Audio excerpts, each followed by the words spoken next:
everybody deserves respect. Every candidate, no matter what their background is, what their level is, like where they've come from. And the same for people on the like hiring side as well. I think some of the disdain against like recruiters is like completely warranted, but a lot of recruiters, especially like internal recruiters, are really overworked. That was Parul Singh, a recruitment marketing partner who also worked as a tech recruiter. I wanted to speak with Parul because her advice on how to stand out and land a role in tech isn't the same as everybody else's. This episode is full of refreshingly unique and honest insights and perspectives, and some new job platforms you can use to inspire or recharge your developer job search. It is hard to stand out as a junior developer, but we'll talk about some ideas about how it can be done. To wrap things up, we will learn from Parul why some recruiters don't advertise the salary range and how we can gain more insight to better understand that compensation range and therefore our scope to negotiate. Parul, welcome to the show. How did you get into technical recruiting, first of all? It's not the kind of thing that everybody grows up saying to their mum and dad, I want to be a technical recruiter when I grow up. Yeah, do you know what, Alex? You are absolutely right. And I have a lot of recruiter friends and everyone will say almost exactly the same thing. We just fell into it. So I studied chemistry at university. I'm not going to bore you with like the whole sort of like story. It tends to be something that I tell people at the pub. But I was desperate for a grad job. I fell into agency recruitment and it happened to be tech. And I remember in my first couple of weeks, sat there in like training and I was like, what is this .NET? What is it? Like, I don't get it. Have I made a big mistake? Maybe I should do recruitment in like another thing. But you know what? I am really stubborn. And I stuck with it because mama didn't raise no quitter. And I think it was the best accident that ever happened in my life because I have pivoted my career a little bit, but I found so much fulfillment in technical recruiting. So I did do agency side for about 4 years. And then I went internal just under 2 years ago. So all the software engineer sort of like roles, hired for like engineering managers. And yeah, very happy accident. Were you mostly hiring .NET developers? Was that your speciality? I did start off doing .NET developers, but then I had an opportunity in my first company to do something a little bit different. I started doing JavaScript actually. And then, yeah, that basically became my specialism for the rest of my like recruitment career, because I think it's really hard to be like a generalist, even within like software engineers, because I think you really need to know your market and you really need to know your tech. And I think some of the best recruiters know all of that like inside out. So yeah, I've recruited right from like junior level to like lead level, and also recruited a few sort of like engineering managers as well. I really like vibes with JavaScript people the most. I'm not saying that like the rest aren't like cool because you're all amazing, but I don't know. I just think like I was really interested in web development anyway. So it just worked out very well. So is it safe to say you know your Java from your JavaScript? Yes. And you know which is the way that I used to teach it to other people is that like Java to JavaScript is the same as like ham to hamster. Yeah. They are different things. Do you know how to code yourself? Yes. When I had been recruiting for JavaScript developers for a little while, I'm a really naturally curious person. And then the first lockdown happened. And before that, I've been learning on this like really basic app on like my iPhone, just a bit of like, you know, JavaScript, like HTML and stuff. And I was like, okay, this is a really good time. I want to learn how to code. And I had a load of spare time, just like everybody else. So when other people are learning how to bake sourdough breads or like focaccia, or I don't know, learning how to knit, like I was learning how to code.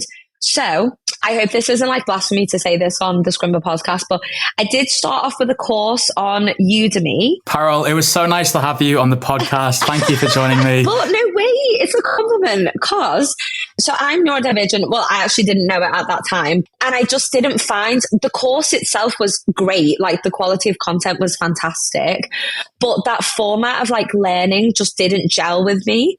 And I found myself really like forcing myself to do it once the initial excitement like wore off. And then somebody, because I talked to my candidates about it, and somebody told me about Scrimba. So I came across Scrimba almost like 4 years ago. You're kidding. And just to clarify for anybody listening, I am not being paid to say this, or this is not sponsored or anything like that. And like Alex hasn't bribed me in any form, but I love Scrimba because of like the interactivity element of it. So that was what I was missing from the other courses, because I really like to know why things work and like how to break them. So I would like pause whatever like, the session was, and then pause it and then like change the code and be like, oh, well, if I do this, then what does this do? And then like run it. But that's how I basically taught myself. So I was learning functions and like arrays and like objects and all of that kind of stuff. And I'm really gutted that I've kind of like lost sight of it a little bit, but I was doing it solidly for like a good few years now. It's funny because when I tried learning coding in school, I really struggled because the teacher would present something on the whiteboard, and then you'd go into this group of 30 with one teacher, and you'd be expected to like figure it out and cross-reference a book, and you'd often be doing something totally theoretical, or you might spend more time kind of wrangling with the tool, trying to get the editor to load up, for example, compared to actually focusing on the code. When I finished school and I decided I wanted to teach myself coding, I started by watching YouTube videos, and I found that worked better because I could find a teacher whose style and way of teaching resonated more with me. But it was still kind of annoying to have to like copy over all the code, and sometimes they would be referencing a variable that wasn't currently on the screen and you couldn't toy with it. And I totally identify with what you're saying. Like, I understand things better when I can answer why a few times. Like, why is it working this way? Why is it doing that? And you kind of want to go a little bit deeper, and Scrimba enables you to do that. I think that's a really interesting way of explaining it. Yeah, I think it just makes it so much more accessible, because I know that like some of the courses are like paid, but like a lot of them are also like free. And even after leaving, because I don't currently like hands-on recruit, but I recommend for like all recruiters should know to like the basic level what the candidates that they're recruiting for, what do they do? Because what I found is that firstly I enjoyed it because I'm like, well, I'm in this world like day in and day out, and like I really want to know what I'm talking about. I just found it really fun, and like the concept that like, I could go on and like build my own websites, like my own apps, was like really exciting. I didn't, but again, that ADHD thing, I'm like, oh yes, I'm going to do this, and all of the graveyard of abandoned hobbies. So I didn't actually build a website, but the option was there. And then I think the other thing which was great is that it gave me so much more credibility with like the candidates. So I know that the audience listening to this, you said a lot of them are generally like, newer developers who are looking to like break into tech, or maybe a few people at the early stages of their like career. So you'll deal with tech recruiters, maybe a little bit less now, but like you definitely will in the future. There's a lot of great people who really take the time to actually learn their craft. So when you're actually looking for like recruiters to work with, you want to pick the people who know what they're talking about, because they're going to understand you, they're going to understand like the client requirements, and they're going to match you up the best, like the jobs that you're actually like looking for. So basically it's like a win-win situation, because when I would then reach out to people and my tagline was like the recruiter that codes, people would immediately like, it would kind of catch their attention, because they're like, I've never seen this before. So it worked really well on like both sides. Coming up, why job candidates need to be good negotiators. Is a few minutes of what you feel is an uncomfortable conversation, an extra 10, 15, 20K for like the next year or so.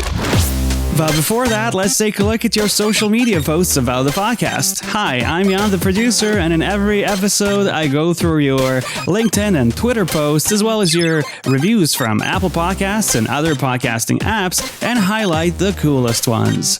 Roxana Rodback at Rox Learns Code tweeted, "Really enjoyed the Scrimba podcast episode with Cassie Lewis. It's always so motivating to hear someone with similar commitments make it into tech, because I can implement a lot of her advice. So grateful to have found her. Thank you, Scrimba." That was a really cool episode, and I'll be linking it in the show notes in case you missed it. And Joshua Rowan tweeted, "Absolutely love the Scrimba podcast, filled with advice that's as inspiring as it is practical. If your resolution this year is to break into a coding career, give this a listen." Thank you, Joshua, and good luck on your coding journey. And if you're also enjoying our show and you want to make sure we make more of it, the best thing you can do is to tell somebody about it. You can do it in person on Discord or on social media. And if your tweets or LinkedIn posts contain the words Scrimba and podcast, we will find them and you might get a shout out right here on the show. And if you're feeling super supportive, you can also leave us a rating or a review in your podcast app of choice. But for now, we're going back to the interview with Parul. Let's talk a little bit about how a developer can get recognized by a recruiter. In your experience, how and where would you source candidates, and what made a candidate stand out if you came across their profile? I didn't recruit for a lot of like junior roles, but people still source for junior candidates. Where I would source for them would be LinkedIn. A really key thing, which helps a lot of people that they don't think about doing, is you can find this online and people write articles about it, but know what LinkedIn Recruiter looks like on the recruiter side. So obviously this is an audio podcast, so I can't kind of do a screen share and like show you. But when you understand how recruiters search for people, you'll know how to optimize your profile. So the first thing is that we're going to talk about, is a LinkedIn presence a good thing or whatever. But the first thing is to be able to be found in the first place. And when somebody is searching through those, so like having the key skills in your skills section, but then also in your, your little like about me section, which is at the top. Because you can either search for skills and like select them, or you can do like what's called like a Boolean search. You want to make sure that you are actually making sure that you're going to come up in like those searches. So that is like the first step. But then the other one is to explore the different hiring platforms. So a few which I used when I was hiring internally at X Design. So a lot of these are actually only for companies, which is actually good for the candidates because you know that they're actually credible people hiring for real jobs. Not saying that recruiters aren't, but for debate. So a few of the really good hiring platforms are Cord, HackerJob, and then Otter. We'll put links to all these in the show notes for easy reference. Haystack is another good one. Hired.com. Angel.co, but I think they actually changed it. They've renamed, yeah. It's called Well Found now, I think. So those are the few like big ones that I would make sure that you actually like sign up to. Make sure that your profile is like, up to scratch. They will ask you for kind of like what salary range you're looking for. You're looking for like hybrid, etc. But that is what actually one of the more successful ways that I found candidates. My like response rate was actually like a lot higher. So, for example, if it was going to take me 6 hours of sourcing on LinkedIn to get 2 candidates, but only 2 hours on the other platforms, I'm probably going to spend more time there. So that's one of the mistakes that like people make, kind of thinking that like LinkedIn is the only avenue, but there's like other platforms and some of these are like specific to tech as well, which is great. I think there's some fantastic resources. Well Found is mostly geared at startups, basically. So it's a great way to find jobs at startups, sometimes really early stage. You see job ads for co-founders, for example, where you get paid nothing, but you're a co-founder in the company. But there are also jobs on there for, Series A, Series B type startups who can pay a very generous salary if you're the right candidate. And then I think the other category of platform you described are the kind of platforms where the recruiter is supposed to come to you. It's a little bit like, what's that dating app where the girl has to swipe before the guy? I think it's Hinge. Or is it Bumble? I can't remember. Yeah, Bumble, I think. Oh, it's been a long time. I'm in a long-term relationship now. Those days are far behind me. Yeah, me too. But yeah, so some of them are. So like Claude, for example, goes like both ways. So you can search for the jobs and send a message to a recruiter, or the recruiter can do it for you, whereas HackerJob only works the way that like the recruiter reaches out to you. But the benefit of these as well is that they have their own like scheduling things. So anybody who's listening to this will know that sometimes, doing like the back and forth and waiting for people to like schedule in and then getting like pushed back is like, that's such a headache, right? Job hunting is a full job in itself. So if you can make it easier for yourself, like that is a great place to look. Those sound like some brilliant resources to get recruiters to notice your profile compared to LinkedIn, where frankly, it's very, very vast now. Everybody has a LinkedIn profile. Sometimes the ability to surface your profile isn't the best because it's not just a job searching platform, it's a social network. And even though I don't think this plays into LinkedIn Recruiter so much, there is an element of if you are social on the platform that might increase your visibility through the platform. And that's not something that everybody wants to do. It might be better to focus on your coding skills, for example. Of course, the other way to get a job is to actually go and apply. I'm sure you had to comb through quite a fair few resumes and cover letters during your time. What do you think are some of the things that make job applications stand out? I'm probably going to say a piece of advice or a response that like a lot of people wouldn't actually really expect, but it's actually very difficult to stand out as an entry-level candidate. A lot of the time, people will think that they have to do things which is not necessarily the best way to like do it. Let's take the CV. You know that there are all these like CV templates and they look really nice on like Canva, etc. And I'm a big Canva fan, so like no shades. But when you use those and you start to have like all of like the colors and the two columns, which are harder to read, that's actually having the opposite effect because it makes it harder to actually look at the content. So the best way to stand out on a CV is not by the formatting or the template or whatever. It's by having standout content. And I appreciate it can be difficult to have that as an entry-level candidate because you don't have the experience. But a lot of the time it is how you frame things. You know that personal statement summary thing that people put at the top of their CV? I've read so many that are really generic and they don't add any value to the CV, which is okay because sometimes it's really hard to like summarize things and it's hard to pull something to the top when you don't have the commercial experience to like pull people in. So if you read in your personal summary and it feels generic and you can't make it sound better, just get rid of it. The purpose of your CV is to secure you an interview and that's it. So if that's not adding value to the CV, get rid because that's the first impression that somebody is actually going to like read, like let them go straight to the things that are actually going to add like the value. Another good, a few things that like I see on people's CVs is like the use of metrics. So by metrics, I mean talking about where you've saved time, where you've reduced spend or increased profits. The business world revolves around all of those things, right? People want to do things quicker. They want to make more money. So if you can actually bring stats into that and people say, okay, well, what if it's a non-technical role? I say it doesn't matter because it's transferable. So let's say for argument's sake, somebody who currently works in marketing is now applying for a junior developer role because I've done all of the learning on Scrimba and I'm now ready to apply for junior developer jobs.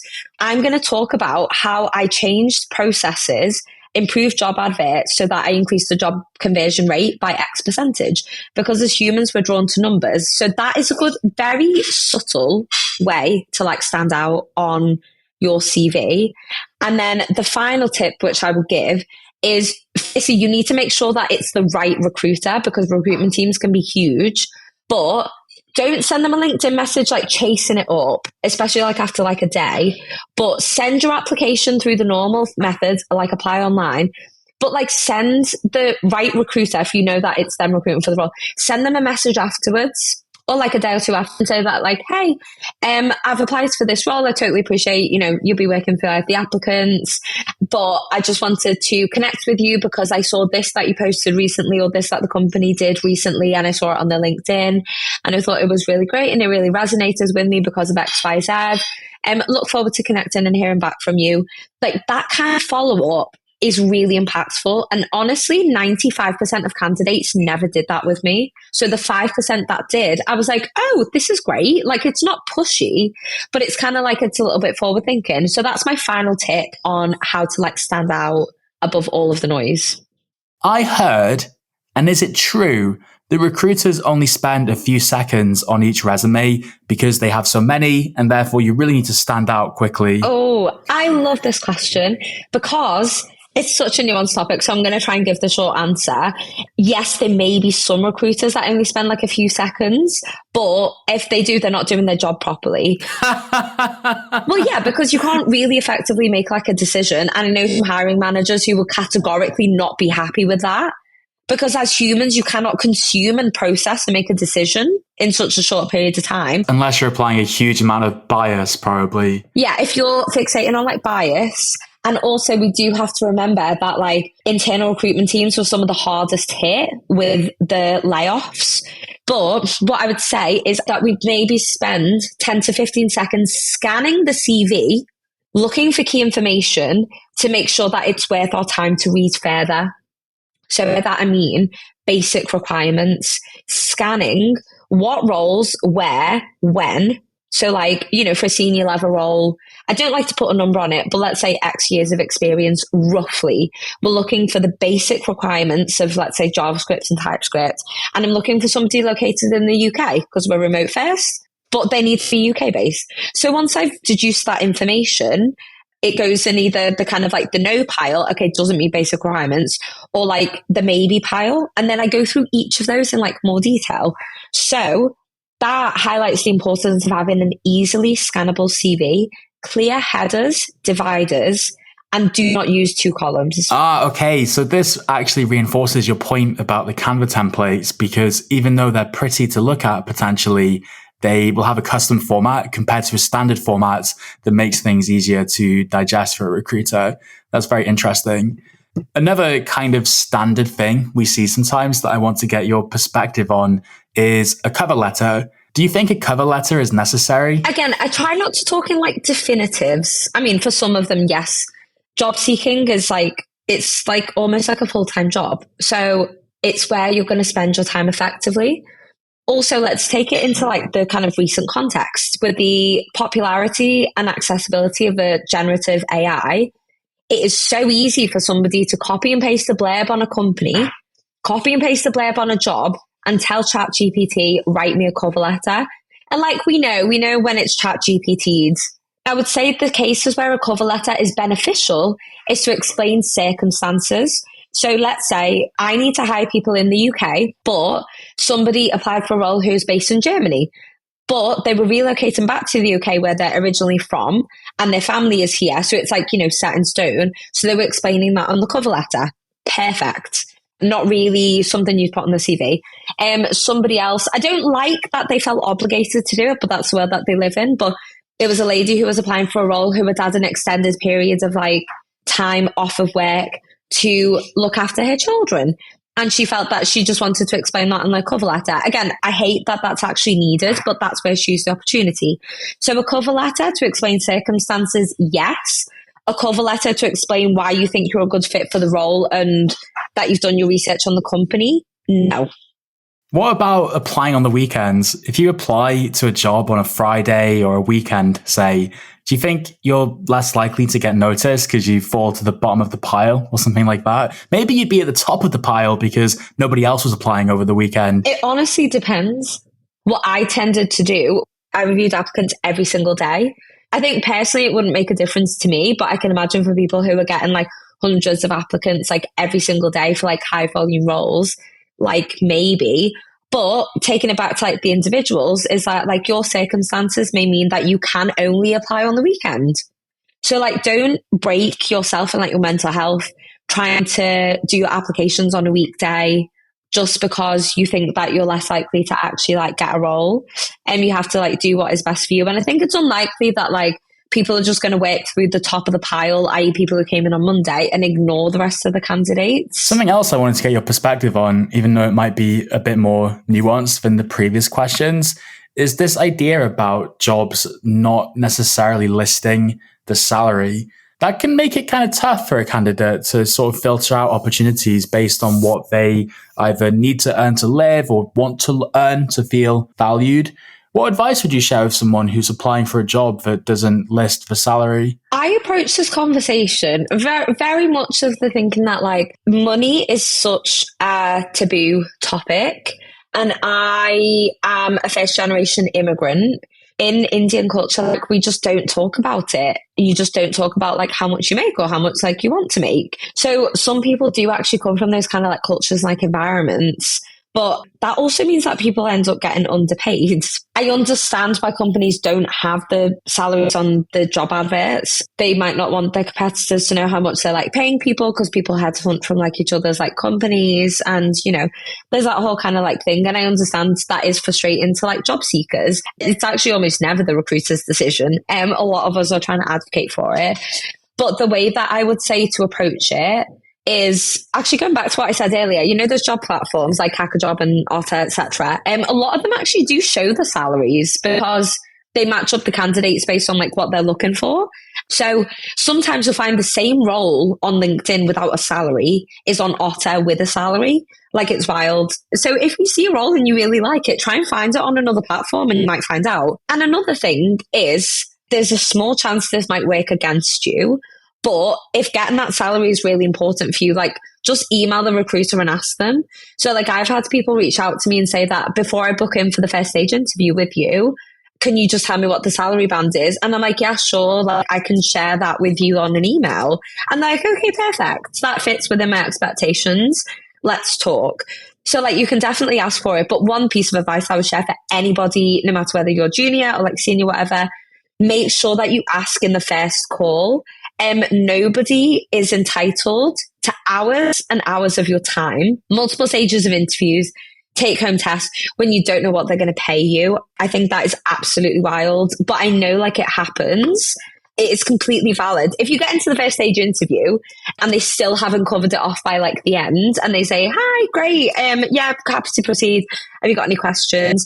Please, for the love of God, ask them, because it's just respectful on like both sides.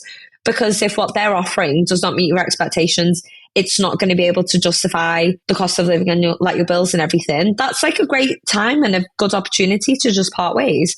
But like, you're going to feel so much more resentful if you get to the very final stage and then you get your offer and it's like 10, 15K lower than what you expected. And I think it's completely normal. Like, we work for money. Like, we don't work for like good vibes and like a pat on the back. Like, we have bills to pay. We have families to support. Like, let's not skate around the fact that like we need money to survive.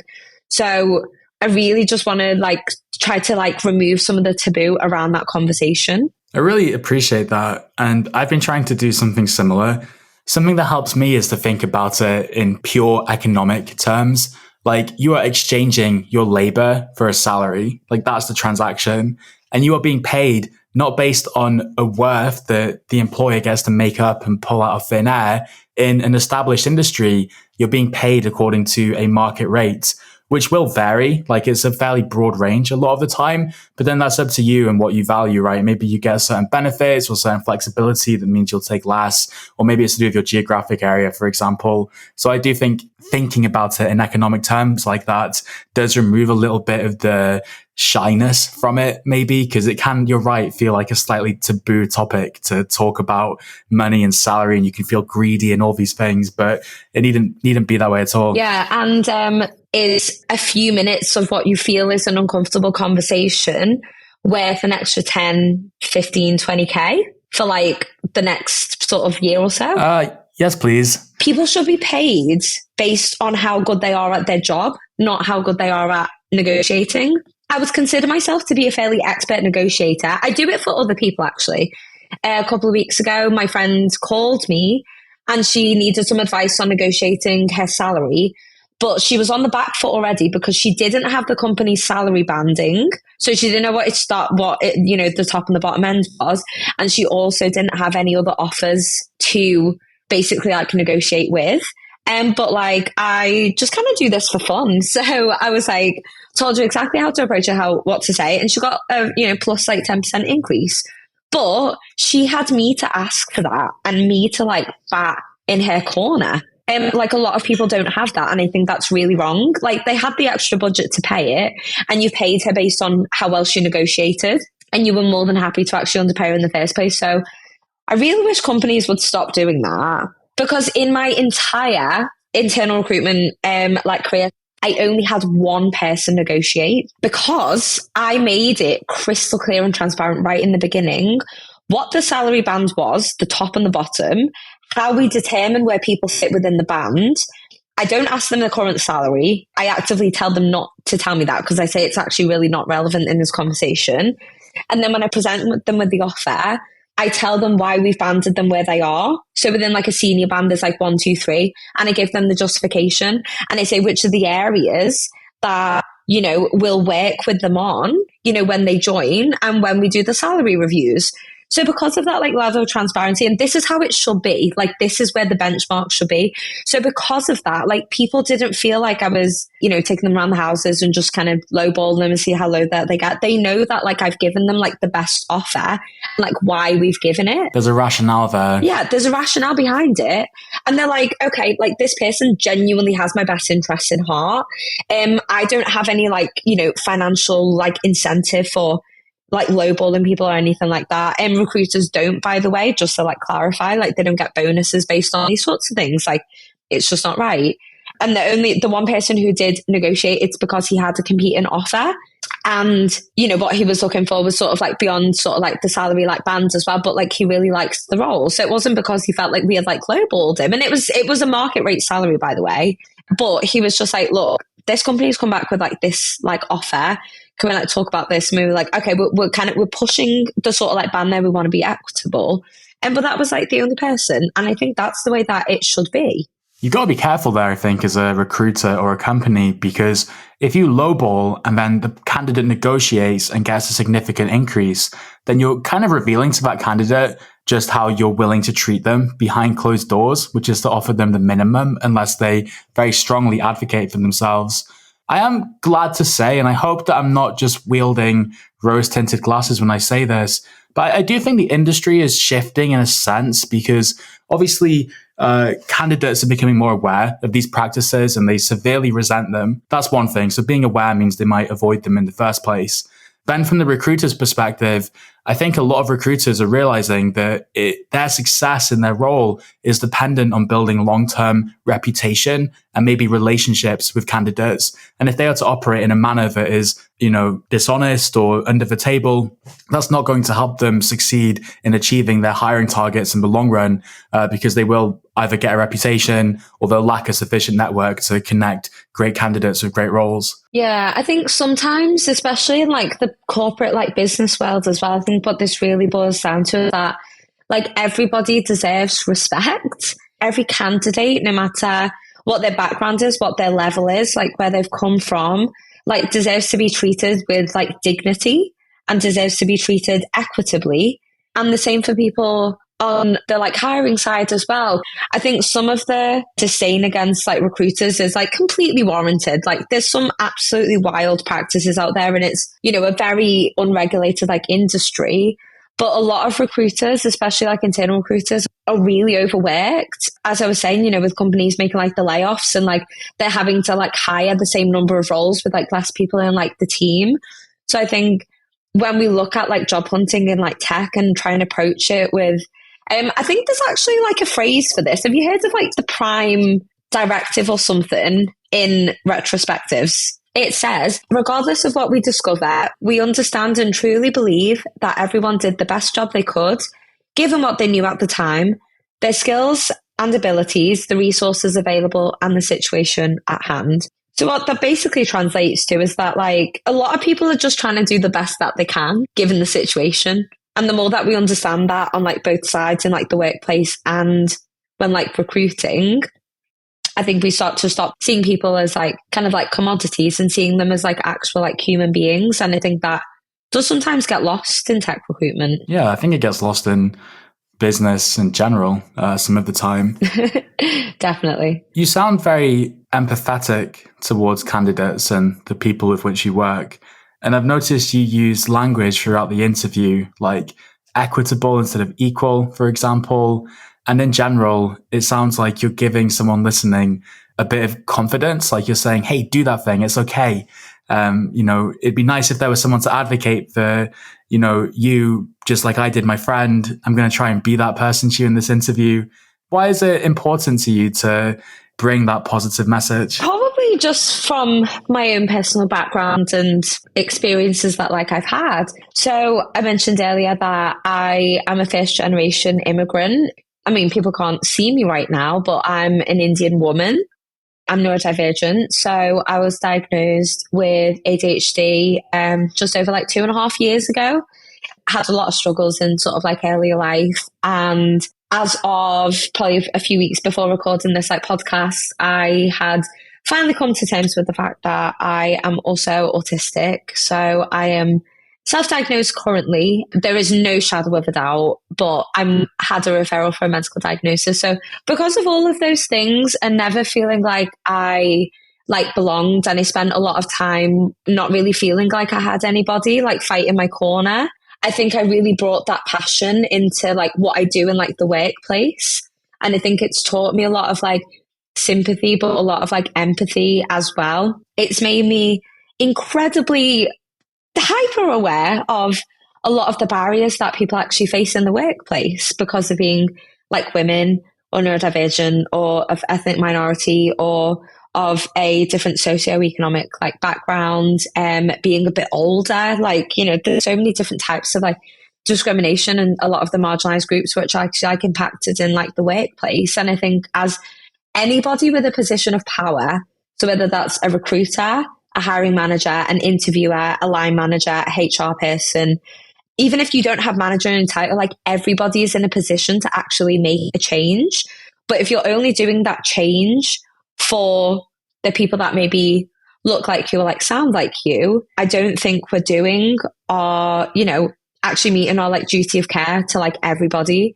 So I think advocating for other people is like very central to like everything that I do. And I'm so passionate about it. I could talk about this for ages if you can't tell, but I just hope that anybody listening to this just like knows that like it might feel like it like right now, but there are like people out there who are like willing to like support you.